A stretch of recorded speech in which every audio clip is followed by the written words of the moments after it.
And still in Manchester, about 16,000 pounds of tomatoes, which were at risk of spoiling in New Forest, have been sold under the government's buyback program. The Rural Agricultural Development Authority, RADA, made the purchase on Friday, even as farmers struggle with losses from thyme, which is also seeing surplus production. Krista Campbell explains. Crates of tomatoes being moved from the field to markets, an estimated 16,000 pounds, which would have gone to waste otherwise.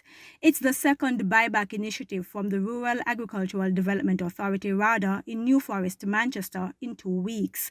Farmers are grateful, but say they're still losing big. Well, for me, the tomato is a total loss. I lost everything.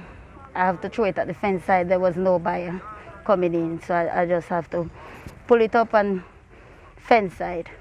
I saw $81,000 worth of seed, and the rain damaged 4,000 first. So we have to go back again and buy.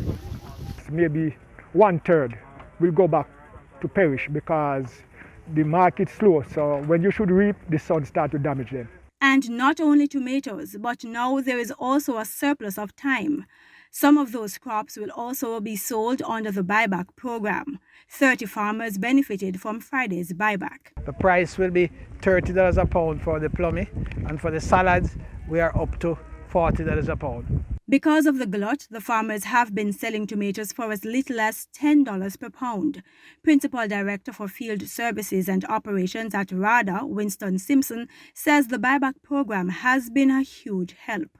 The excess that exists is reducing, and the price of tomato is slowly going back up. That tells you that our intervention has created significant impact and the farmers are in a better position.